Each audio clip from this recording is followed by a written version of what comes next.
The meeting is called to order. Is there a motion to adopt the minutes from the April 24th, 2015 meeting? Okay. All right. Any no's? Okay. Okay, so now we're going to have a presentation of the final rules. The first one will be regarding amendments to ECB's sanitation penalty schedule, and Helene Balsam will be presenting. Good morning. Good morning. Elaine Balsam, Deputy General Counsel for oath. We have three final rules today. The first final rule that we're asking you to approve is regarding the redemption of recyclables. The law prohibits the use of motor vehicles to accept, receive, or collect recyclable containers and restricts the transfer of recyclable containers in bulk from more than one vehicle to another, etc. So we have the public hearing. There are no changes to the rule from the proposed to the final rule. Okay, any questions? Mrs. Dan Albano. Dan Albano from the Police Department. Is this for the people who collect the cans? It's actually for cars. Madeline Cars? Ligori from Sanitation. Go ahead, Madeline Lagori. The mobile redemption law is actually for the owners of vans that you might see them in Chinatown on the corners. Right. For one example, on the corner with lines of people lined up and they're collecting all the cans. This would be the mobile redemption center legislation is for. Okay, that's prohibited now. It's prohibited on a city street. It's not prohibited on private property if they register with the department. Okay, any other questions? Okay, is there a motion to approve? Okay, all in favor? Anyone against? Any abstentions? One abstention. Okay. All right, and now Helene Balsam will present the final rule regarding amendments to ECB's health code and miscellaneous food vendor violations penalty schedule. So this final rule involves the addition of penalties for a law that limits carpets, the emissions of volatile organic compounds, or VOCs, from carpets and carpet cushions, and is primarily designed for enforcement against carpet sellers and stores. Okay, any questions? Okay, today on that. All right, is there a motion to approve? Okay, all in favor? Could you keep your hands up?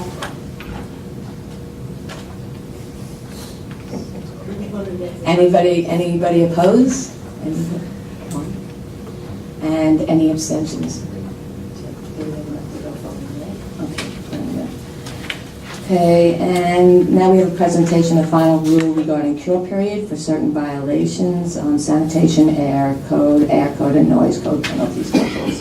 Helene Balsam. So again, there was no change between the final rule and the proposed rule and the final rule. This rule provides for cure periods for 4 different sections of law which are returnable to ECB. The first involves sanitation tickets that are issued for private car decals. Then there are 2 air code sections regarding the use and operation of air contaminant detectors and oil burning equipment. And finally, the 4th cure period would be pertaining to excessive noise from air circulation devices. Any questions? Questions? Okay, is there a motion to approve? Okay, all in favor? All right. So everybody, any abstentions? You don't abstain, okay. Thank you. Okay, next up we have DEP's request for cease and desist orders, and this time Jerry Kelpin is going to be presenting.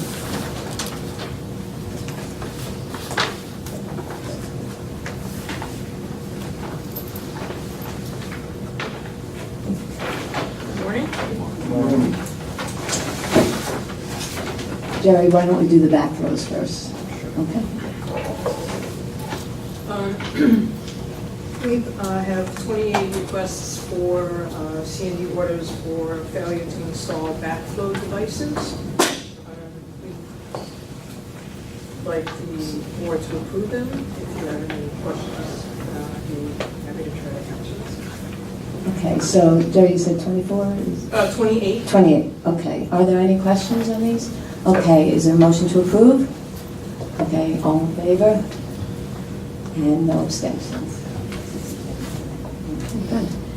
Okay, and you want to do the other C&Ds? We also have 14 requests for C&Ds related to the boilers permits that have either expired or are needed for different buildings. This goes back to what the board approved for us so that we could move forward on changing out fuel type to a cleaner fuel for the city. Okay, any questions on these? Okay, is there a motion to approve? All in favor? Any abstentions? No? Okay. Oh, Doug, I'm sorry. I missed that, sorry. Okay. All right, and thank you, Jerry. And actually, there were two more I'm sorry. that were late arrivals Okay. for them, two C&D requests for failure to comply with the city's grease trap requirements. If there are any questions? Just which ones were those? There are two for failure to comply with the grease trap requirements all right. for restaurants. You said that last night. Right, right, MJ, okay, MJ for bagels, okay, all right. Okay, any questions on those? Okay, motion to approve? Okay, and it's like all are in favor, any abstentions? One abstention. Thank you, very much. Jerry. All right, next up, we have a presentation of the pre-sealing reports by Kelly Corso.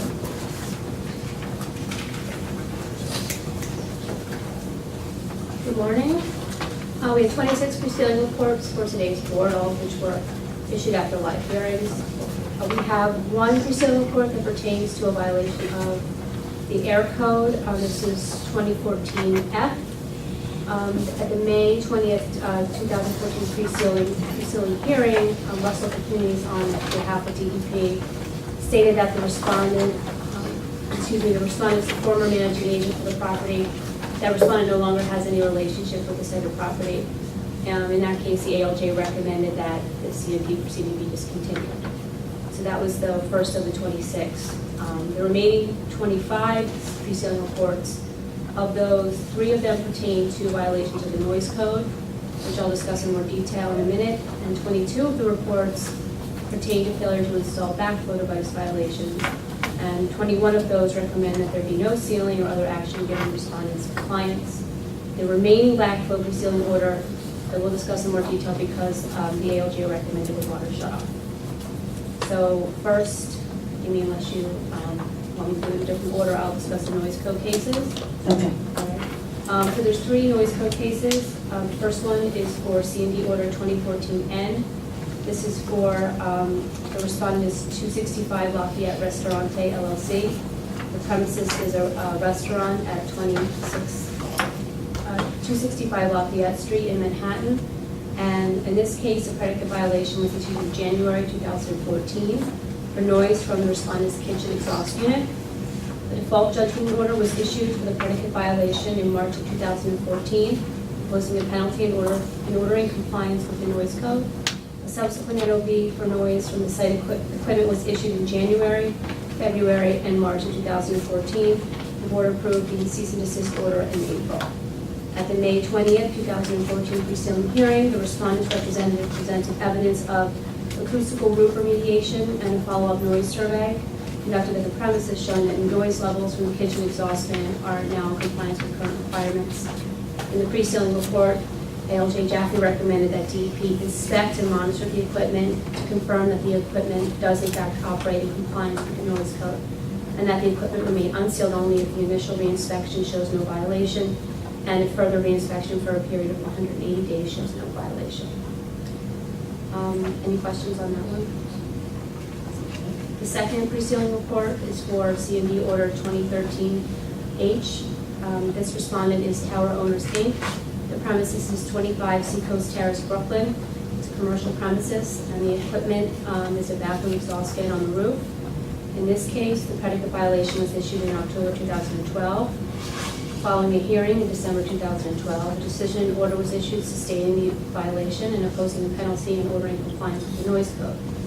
Subsequent NOVs for noise from the cited equipment were issued in May, August, and November of 2013, and subsequently the board approved the cease and desist order on December 19, 2013. At the May 20, 2014 pre-sealing hearing, the respondent's representative submitted evidence to show the respondent had installed a new exhaust system and had disconnected the old system. Based on that, the ALJ recommended that DEP re-inspect the equipment to confirm that the old equipment is inoperable and that the new equipment has been installed. Any questions on it? Okay, and the last noise code violation, C&D, is for C&D order 2014C. This respondent is Le Petit Puppy. The premises is 18 Christopher Street in Manhattan. In this case, a predicate violation was issued in September 2012 for the respondent permitting unreasonable noise at his kennel facility. Following a hearing, in November 2012, a decision and order was issued sustaining the violation and imposing a penalty and ordering compliance with the noise code. Subsequent subsequent violations for noise from the cited equipment,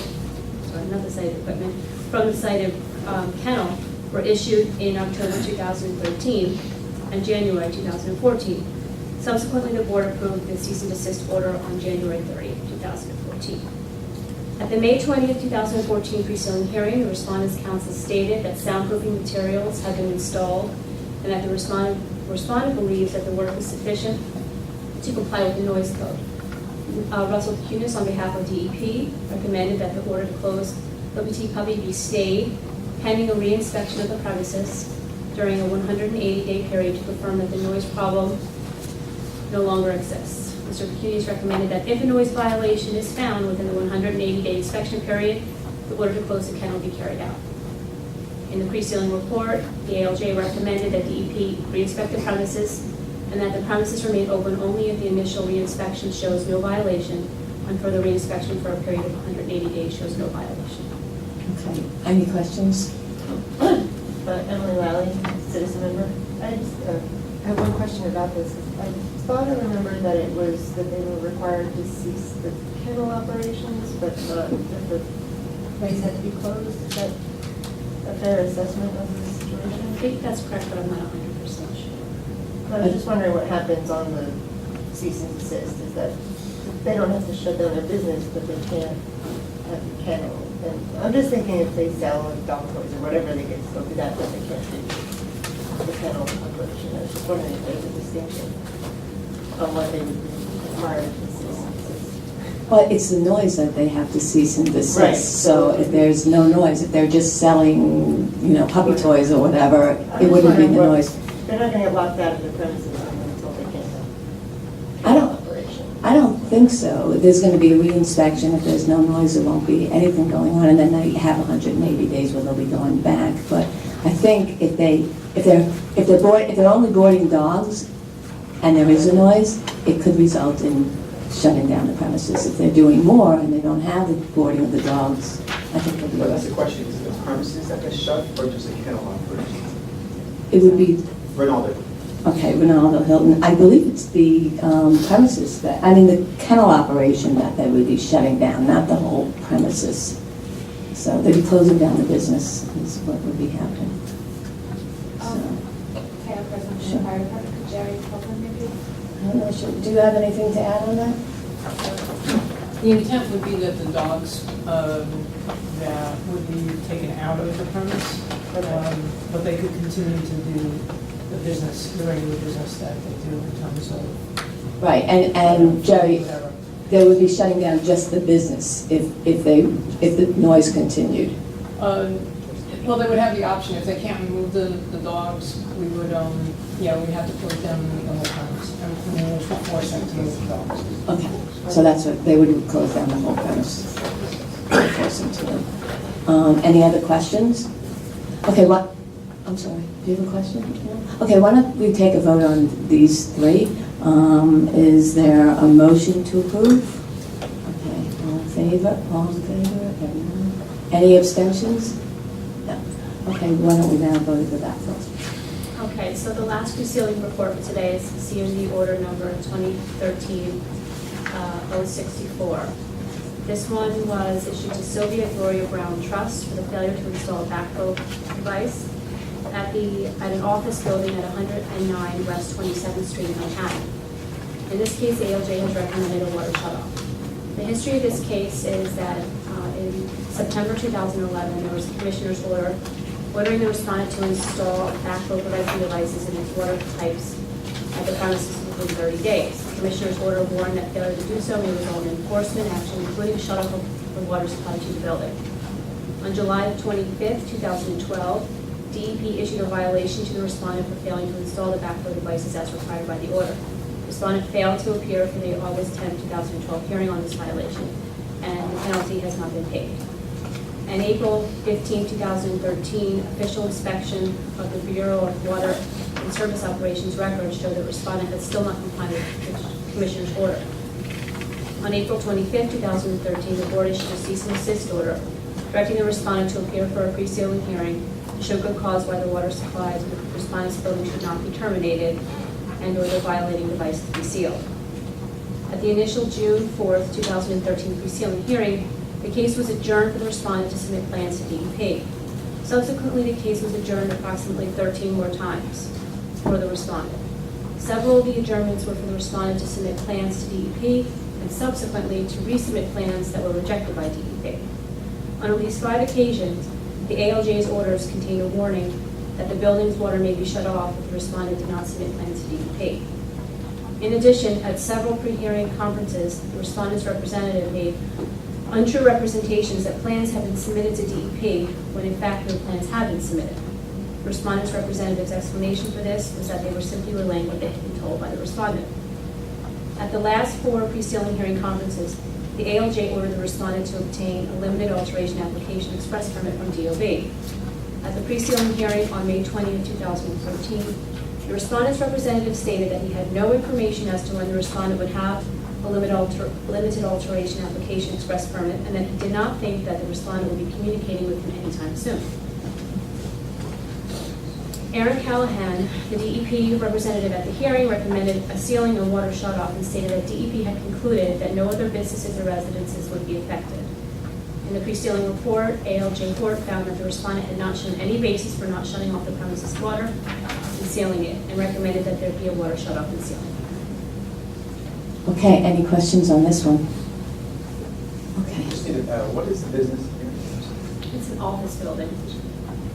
So, Elizabeth Maurer, citizen member. I was just wondering why was a backflow prevention device needed for this building? Was it just for a sprinkler system or some other The use? water service pipes, that's all I. Jerry Kelton, do you think you can answer that question? Well, backflow prevention isn't my forte, but in order to prevent sewage from coming back up into the building, these devices control that flow. They shut it off in the street, so it's. Well, I know, but it's not, usually when we, for example, when we get the C&D request, it indicates what use is in the building that requires the. I'm sorry, I don't have that info. It might be the height of the building, too, the size of the building. It's an 11-story building.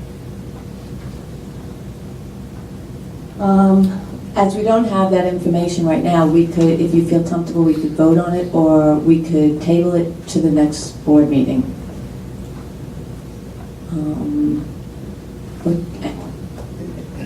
Is this, I'm sorry, Ronaldo, to you. Is Yes. this simply the fact that it's mixed-use commercial and residential? It's my understanding It's it's all, only it's commercial. all commercial? Mhm. Right. Any comments? Do you want to table this? Let me take a vote to see if anybody wants to table this till the next meeting, till we have more information. Anybody want to table this?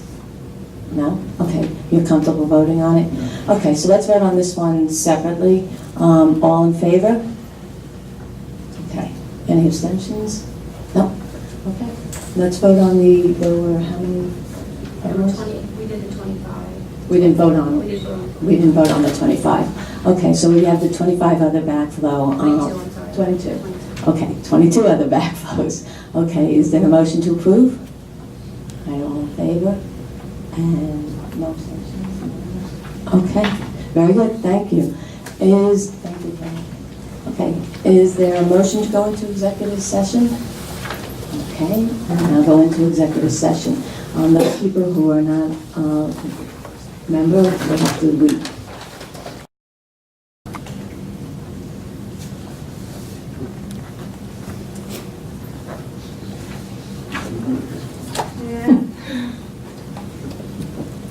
Okay. Want to check and see if anybody's...